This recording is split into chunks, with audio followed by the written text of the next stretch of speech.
आज Monday night raw में भाई बवाल चीजें WWE ने एडवर्टाइज की हुई थी और बवाल चीजें हुई भी हैं, कुछ अजीब भी है, बट वीडियो के एंड में आप लोग बहुत ज्यादा ऊसी फील करने वाले हो, इस बात की मैं आपको गारंटी कर सकता हूं। हमको मंडे नाइट रॉ की स्टार्टिंग देखने को मिलती है बियांका बेलेयर और निकी क्रॉस के मैच के साथ में, और क्योंकि निकी क्रॉस के कैरेक्टर में चेंज हुआ है तो शायद उनको स्पॉट पे रखा। अभी मैं वीडियो के एंड में बात करूंगा मेन इवेंट के बारे में और ओपनर के बारे में एक साथ ही। अब मैच में रिजल्ट कुछ ऐसा निकलता है जब बियांका बेलेयर ने निकी क्रॉस को यहाँ पे हरा दिया। इसके बाद डैमेज कंट्रोल भी यहाँ पे आके बहुत सारी प्रॉब्लम्स क्रिएट करती है, लेकिन एलेक्सा ब्लिस एंड आस्का आज हमको शो के ऊपर देखने को मिली, जिन्होंने चीजों को जो है न्यूट्रलाइज किया। और शो के मेन इवेंट के लिए हमको मैच पता चल गया था कि जो टैग टीम चैंपियनशिप है विमेंस की, वो ऑन द लाइन होने वाली है। डैमेज कंट्रोल इसको डिफेंड करेगी और सामने एलेक्सा ब्लिस एंड आस्का होने वाली है। तो ओपनिंग के अंदर ट्रिपल एच ने फीचर किया विमेंस डिवीजन को, लेकिन इसके ठीक बाद होती है एक बहुत तगड़ी चीज, और मैं लिटरली बता रहा हूं, मुझे इतने आसानी से गूजबम्स नहीं आते WWE प्रोडक्ट को देख के। इतनी ज्यादा कमाल चीज भी होती तो मेरे रिएक्शन कभी इतने ज्यादा नहीं होते, लेकिन आज जो चीज दिखी वो बहुत मस्त थी। अब क्या होता है, मेरे को लगा था फेस टू फेस होने वाला है बॉबी लैशली ब्रॉक लेसनर का, और उसके बाद क्या पता चल रहा है भाई सिट डाउन इंटरव्यू है। तो फेस टू फेस तुम हुए कहां, शायद स्क्रीन के थ्रू फेस टू फेस होने की बात कर रहे थे, बट बॉबी लैशली बैठते हैं साइड में ब्रॉक लेसनर नहीं होते। तो बॉबी लैशली कहते मुझे तो पता ही था ये बंदा वैसे भी मुझे इतने टाइम से अवॉइड ही कर रहा है, मेरे से डक ही कर रहा है, मैं सरप्राइज नहीं हूँ कोई भी ऐसे कि ब्रॉक लेसनर नहीं आया। और फिर ये कहते हैं, जो कि हमेशा लोग बॉबी लैशली को कहते हैं कि बॉबी लैशली ब्रॉक लेसनर वानाबी है, लेकिन बॉबी लैशली कहते हैं कि ब्रॉक लेसनर बॉबी लैशली वानाबी है। अब क्या होता है, इतने में थीम सॉन्ग प्ले हो जाता है ब्रॉक लेसनर का, और मैं सोच रहा हूँ कि क्या इस सिट डाउन इंटरव्यू के लिए ब्रॉक लेसनर अपनी एंट्रेंस सीट पर बैठने के लिए म्यूजिक के साथ कर रहे हैं, लेकिन नहीं, थिंग्स यहाँ पर बिल्कुल डिफरेंट थी। ब्रॉक लेसनर काउबॉय वाली हैट के साथ में एरेना के अंदर पहुंच जाता है डैलस टेक्सास के अंदर, और रिंग के अंदर आकर ब्रॉक लेसनर कहते हैं मैं यहाँ पे अगर आया हूं तो मैं सिट डाउन इंटरव्यू करने के लिए तो नहीं आऊंगा। और वो ये भी कहते हैं डैलस टेक्सास के लोग जो है एक फाइट देखना यहाँ पे थोड़ा सा डिजर्व करते हैं, और वो सीधा बॉबी लैशली को कॉल आउट कर देते हैं। मैं सोचा था कि बॉबी लैशली बैक स्टेज हैं या फिर कहीं अपने घर से हैं, कहां से हैं वो, लेकिन बॉबी लैशली आ गए रैंप पे एंट्रेंस करते हुए सीधा, और अपने सनग्लासेस, अपनी जो कोट वोट वगैरह, अपना जो सूट है उसको वो खोल रहे हैं। और जैसे ही ब्रॉक लेसनर ने इस चीज को देखा, वो तुरंत बॉबी लैशली के सामने चले जाते हैं उनसे ब्रॉल करने के लिए। और उसके बाद आई थिंक पहला टेक डाउन तो ब्रॉक लेसनर ने ही किया बॉबी लैशली को, उसके बाद एक दूसरे को बिल्कुल खत्म करने की, मारने की कोशिश कर रहे हैं, और पता था यहाँ पर सिक्योरिटी आने वाली है। और मैं जिस गूजबम्प मूवमेंट की बात कर रहा हूँ वो था जब ब्रॉक लेसनर प्रिपेयर हो रहे हैं कि बॉबी आ रहा है, और बॉबी लैशली अपने जो है सूट वगैरह अपनी घड़ी बड़ी खोल रहे हैं। भाई वो बिल्कुल कमाल लग रहा था कि पता था कुछ बहुत तगड़ा केओस होने वाला है। हुआ भी, बीच में ट्रिपल एच को आना पड़ा, और वो कितना फनी मूवमेंट था कि रिडल अपना जो चप्पल है और जो अपनी हैट है उसको ऊपर उठा रहे हैं। भाई सब तरफ ब्रॉल चल रही है और रिडल अपने अलग ही उसमें चल रहे हैं, बचा जरूर रहे हैं, लेकिन वो बहुत उन्होंने फनी एक्ट किया। ट्रिपल एच भी ब्रॉक लेसनर को जाके कह ही रहे होते हैं कि अगर तुम लड़े, और ऐसा कह के ब्रॉक लेसनर वहां से भाग लेते हैं, मतलब पता ही नहीं चला कि ट्रिपल एच क्या कह रहे थे। बाद में पता चलता है कि ट्रिपल एच कहते हैं अगर तुम ऐसे लड़े तो तुम्हारी फाइट को हम ऑफ कर देंगे। इसके बाद इन दोनों को सेपरेट करते हैं, और बहुत मस्त लगी ब्रॉल। वैसे ऐसा क्या होता है कि हाँ WWE से दिखाने की कोशिश करती है कि अरे भैया दो बहुत तगड़े बंदे हैं लड़ रहे हैं, लेकिन वो स्टोरी में तो आ जाता है, लेकिन एक्चुअल में बैक स्टोरी उसकी वैसे नहीं होती। लेकिन यहाँ पे सब कुछ एलिमेंट था, और मैंने इस वाली चीज को बहुत एंजॉय किया। इसको ओपनिंग में डालना चाहिए था, नहीं डाला, खैर उसके बारे में भी एंड में बात करूंगा मैं, लेकिन मुझे बहुत मजा आया ब्रॉक लेसनर बॉबी लैशली को देख के आज, और अब बहुत एक्साइटेड हूं क्राउन जूल में जब इनका मैच होने वाला है, दोनों जब ये तगड़े सुपरस्टार लड़ने वाले हैं।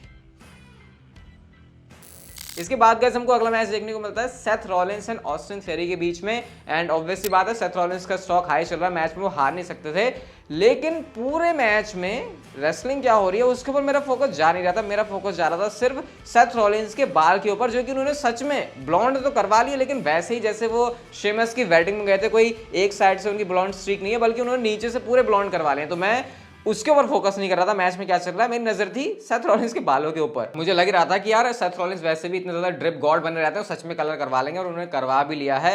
शायद है ही ना, मुझे ही लग रहा है, आपको भी लग रहा है वो कलर, शायद मेरे को तो लगा परमानेंट वाले होगा, या फिर पता नहीं परमानेंट या ब्लैक तो फिर से कर सकते हैं, बट मेरी नजर उसके ऊपर थी। और एंड में हमको ये सीन देखने को मिलता है कि थ्योरी जो है पेडिग्री लगाने की कोशिश करे, उसको वो काउंटर करते हैं, मुक्के लगा के उन्होंने स्टॉम्प लगा दिया, और ऑस्टिन थ्योरी को उन्होंने इस मैच में हरा दिया। थ्योरी वैसे इतना हारना नहीं चाहिए, बट सेथ रॉलिंस सामने आ जाएंगे तो फिर भाई तुम ज्यादा क्या ही कर सकते हो। इसके बाद रोमन रेंस हमको देखने को मिलते हैं आज, और ब्लड लाइन के साथ नहीं थे रोमन रेंस सिर्फ पॉल हेमन के साथ थे। रोमन रेंस रिंग के अंदर आते हैं, और यहाँ पे ऊसी के चैंट लग रहे थे, तो जो रोमन रेंस है वो कहते हैं कि कोई बात नहीं, जे उसो सैमी ज़ैन सबको मैंने और भी ज्यादा ऊसी ये फील करे, इसके लिए ये अलग गए हुए हैं, जब भी वापस आएंगे तो सऊदी अरेबिया के बाद इस चीज को वो मेंशन कर रहे होते हैं। उसके बाद फिर वो कहते हैं कि मैं 2 सालों से अपने ओपोनेंट्स को हाइप ही कर रहा हूँ, लेकिन एंड में होता क्या है, है, मैं हूं उनको तहस नहस करके चले जाता हूं। और वैसे भी लोगन पॉल तो आउटसाइडर है, इसके बारे में तो ज्यादा बात भी नहीं करूंगा। इसके बाद वो माइक थमा देते हैं अपने वाइज मैन पॉल हेमन को। पॉल हेमन यहाँ पर माइक में कहते हैं कि वो ट्रेनिंग कर रहा है शॉन माइकल्स के साथ में, उसके हाथ में जो है मेटल है, उससे वो जो है वन लकी पंच, वन लकी शॉट की बात कर रहा है। बट जब ऐसी सारी बातें चल रही होती हैं तभी मिज का थीम सॉन्ग प्ले हो गया। मिज आए रिंग के अंदर और रोमन रेंज पहले ही बड़े अजीब सा मुंह बना रहा है कि ये कौन बंदा आ गया भाई, ये यहाँ पे क्या करने आएगा। अब मिज रिंग के अंदर आते सबसे पहले तो वो एक्नॉलेज करते हैं रोमन रेंज को, सीधे उन्होंने मक्खन मार दिया रोमन रेंज को। रिंग के अंदर मिज है और वो कहते हैं कि एक तरीके से टेक्निकली देखा जाए तो लोगन पॉल को मैं ही लेके आया उस वाले बिजनेस के अंदर। तो क्या करते हैं, मैं तुम्हें बताता हूं कि क्या तुमको स्ट्रैटेजी रखनी चाहिए, और बदले में मतलब वो डील करने की बात कर रहे होते हैं रोमन रेंज से, क्योंकि रोमन रेंज का सपोर्ट अगर मिज को मिल जाए तो मिज के बारे न्यारे हो सकते हैं। अब रोमन रेंज की इन बातों पे जब मतलब रोमन रेंज जब मिज की बातों को सुन रहे होते हैं तो उनको सबसे अच्छी बात ये लगती है कि मिज उनकी रिस्पेक्ट कर रहा है, और इसलिए वो कहते हैं कि आई लाइक इट, मतलब मिज को पसंद करने की बात कर रहे होते हैं, क्योंकि मिज ने ये कहा था कि तुम्हारे रिंग है, तुम जो चाहे बोल सकते हो। फिर रोमन रेंज कहते हैं कि हर कोई बंदा लोगन पॉल रोमन रेंज को नॉकआउट करेगा इस बारे में ही क्यों बात कर रहा है, और इससे रोमन रेंज कुछ इशारा कर रहे थे, लेकिन मिज इतने स्मार्ट नहीं है कि वो उस वाले इशारे को समझ जाएं। रोमन रेंज का इशारा था उनका खुद किसी को नॉकआउट करने का, और फिलहाल सबसे पहला जो विक्टिम है वो मिज बन गया। सुपरमैन पंच लगा के रोमन रेंज ने ढेर कर दिया मिज को, और वो कहते हैं कि अभी ये कोई नहीं बोलेगा और तुमको मुझे एक्नॉलेज करने के अलावा और कोई और चीज बचती नहीं है, और ऐसा कहकर रोमन रेंज वहां से चले जाते हैं। तो लोगन पॉल फिलहाल अभी शो के ऊपर नहीं थे, बट आई थिंक एक सही प्रोमो में डिलीवर किया। और मुझे ये भी देख के अच्छा लगा कि चलो ब्लड लाइन नहीं थी, क्योंकि अगर ब्लड लाइन पूरी आ रही है तो फिर सारा फोकस सैमी ज़ेन के ऊपर आ जा रहा है। कितना अजीब लग रहा है बोलते हुए कि रिंग के अंदर रोमन रेंज भी है, लेकिन साथ में सैमी ज़ेन इस समय ज्यादा ओवर नजर आ रहे हैं क्राउड के अंदर, अगर एंटरटेन करने के हिसाब से देखा जाए तो ये काफी कमाल की चीज थी। बट आज रोमन रेंज अकेले थे, ब्लड लाइन को नहीं लेके आए थे। इसके बाद हमको कार्ल एंडरसन और डेवन प्रीस्ट का मैच देखने को मिलता है, साथ में पूरी ओसीएन जजमेंट डे भी थे। अब मैच में बैक स्लाइड पिन करके कार्ल एंडरसन ने डेवन प्रीस्ट को पिन कर दिया, लेकिन जजमेंट डे एंड में राइज ही क्यों होती है भाई, बुरी तरीके से ठोका है उन्होंने ओसी को मिलके। फिन बैलर अपना फिनिशर मार रहे हैं, डेवन प्रीस्ट अपना मार रहे हैं, और बाद में जाके उन्होंने जो बिल्कुल तहस नहस कर दिया। और रियर रिप्ली को लो ब्लो लगाना है ही, शायद वो उनका एक धर्म बन चुका है हर मंडे नाइट रॉ के एपिसोड में, और उन्होंने ल्यूक गैलोस को लो ब्लो भी लगा दिया। तो जजमेंट डे बहुत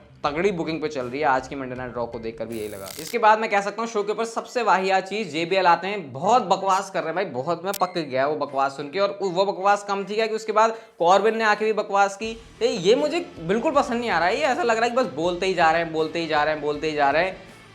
मुझे कुछ मजा नहीं आया इसको देख के। आर्ट्रूथ आते हैं यहाँ पे, मुझे लगा कि शायद एंटरटेनमेंट होगा थोड़ा, आर्ट्रूथ अगर बजा रहे हैं इन दोनों को तो थोड़ा अच्छा लगेगा देख के, बट बजाया उन्होंने, उनकी खुद बच गई, क्योंकि एंड ऑफ डेज लगा के कॉर्बिन अपने आप को पता नहीं क्या साबित करना चाह रहे हैं। तो मुझे ये चीज़ मंडे नाइट रॉ के ऊपर आज सही बता रहा हूँ बिल्कुल भी पसंद नहीं आई, बोर हो गया मैं इस पूरे सेगमेंट को देख के, ऐसा लगा कि इतना लंबा खींच दिया ऐसे। इसके बाद हमको रिडल और ओटिस का मैच देखने को मिलता है, स्ट्रीट फाइट वाली यहाँ पर थीम थी, हैलोवीन वाली थीम थी, और इसने काफी मजा दिलाया। ओटिस आज बेफेस की तरह एक्ट कर रहे थे, कैटरपिलर भी उन्होंने यूज किया, और वो जो अपनी मटके को वो हिलाते हैं पेट के, वो भी उन्होंने सारे काम किए। रिडल आज जो है बिल्कुल इजीकल बन के आए हुए थे, अल्टीमेट वॉरियर इजीकल सेम ही है, लेकिन वो लग रहा है मुझे देखिए कि इजीकल बने हुए थे। साथ में एलायस भी थे, ये ओटिस के साथ गेबल थे, तो रिंग साइड के ऊपर ये पंगे भी कर रहे हैं। एलायस ने जो है गेबल को गिरा दिया था टेबल के ऊपर, उसके बाद ओटिस के सिर में उन्होंने पंपकिन पहनाया, और उसके बाद उस पर RKO लगाया, जो कि बिल्कुल बॉश था, वो पंपकिन के बीच में कहीं पे भी नहीं आया था वो, बट फिर भी RKO लग गया, और रिडल ने यहाँ पे अपनी विक्ट्री को सेलिब्रेट कर लिया। अचानक से रिडल गायब से लग रहे हैं, कुछ करने की जरूरत है मुझे लग रहा है WWE को उनके साथ। इसके बाद हमको मिज एंड मुस्तफा अली का मैच देखने को मिलता है, बहुत अच्छा मैच है। मुस्तफा अली की इंडिंग स्किल कितनी अच्छी है भाई, बहुत स्मूथ वो रहते हैं। आज उन्होंने अपने रिंग गियर में थोड़ा सा चेंज किया था, और एंड में अपना 450 स्प्लैश लगा के मैच में उन्होंने विक्ट्री ले ली, क्योंकि डेक्स्टर ल्यूमिस ने भी आज आकर परेशान कर दिया मिस को। और शो के मेन इवेंट के अंदर damage control versus Asuka and Alexa Bliss का विमेंस टैग टीम चैंपियनशिप के लिए मैच था, और बेली एंड बियांका ब्लेयर का एक बहुत तगड़ा स्पॉट था, जब बेली टू बेली उन्होंने लगा दिया टेबल के ऊपर, पता नहीं कहाँ वो ऐसे टाइम कीपर वाले एरिया में जाते हैं, क्राउड होली शिट के चैंट कर रहा था, और रिंग के अंदर एलेक्सा ब्लिस ने अपना ट्विस्टेड ब्लिस लगा के विक्ट्री ले लिया, और आस्का एंड एलेक्सा ब्लिस नई चैंपियंस बन चुकी है, डैमेज कंट्रोल के पास से चैंपियनशिप चली गई है। तो ये अपने आप में एक बहुत बड़ी चीज़ थी जो कि आज मंडे नाइट रॉ के ऊपर थी। बट अब मैं बात करता हूँ जो चीज़ मुझे अजीब लगी ट्रिपल एच के कंट्रोल में, अगेन मुझे फिर से नजर आ रही है कि ये ओपनिंग और मेन इवेंट के अंदर ऐसी चीज़ डाली गई। मैं ये नहीं कह रहा फेमिनिस्ट डिवीजन की है, ये इतनी भी ज्यादा कोई ऐसी नहीं है जिसको फैंस पसंद कर रहे हो, लेकिन तुम्हारे पास शो के ऊपर ब्रॉक लेसनर और रोमन रेंज जैसे सुपरस्टार भी हैं, वो शो के ओपनर फिर मेन इवेंट में नहीं है। अब या तो ये इसलिए है कि क्योंकि हमको डब्ल्यूडब्ल्यूई को इसी फॉर्मेट में देखने की आदत है कि धमाका की शुरुआत और एंडिंग तगड़ी होगी, और ट्रिपल एच वो नहीं कर रहे, बावजूद इसके कि उनके पास मटेरियल बहुत कुछ होता है, वो रॉ के बीच में उसको डालते हैं। पर्सनली मुझे ये वाली चीज पसंद नहीं आ रही आती, और ट्रिपल एच इसको कर रहे हैं, बट खैर जो भी है एडवांटेज डिसएडवांटेज हर चीज के होते हैं, बट शो आज का अच्छा था मुझे कहना पड़ेगा। एक वो वाली चीज बस वो जेबल वाली जो मैंने बताई वो मुझे वाहियात लगी, लेकिन इसी फील करने के लिए सैमी ज़ेन ने एक ट्वीट किया था, आप देख सकते हो यहाँ पे, ये बड़ा तगड़ा सा मीम है जहाँ पे लड़की सोच रही है कि ये मेरा बंदा जरूर किसी और लड़की के बारे में सोच रहा है, लेकिन वो लड़का एक्चुअल में क्या सोच रहा है कि J needs to start acting ऊसी अगेन, और इसको सैमी ज़ेन ने ट्वीट किया और रोमन रेंज ने रीट्वीट किया। तो ये ऊसी वाली चीज़ काफ़ी एक अलग लेवल पर जा रही है, एंड डेफिनेटली बहुत जल्दी अब इसकी मर्चेंडाइज भी आने वाली है। आज की मंडे नाइट रॉ आपको कैसी लगी मुझे बताना, वीडियो अच्छी लगी तो like share subscribe notification bell को ऑन कर दो, and see you guys in my next video.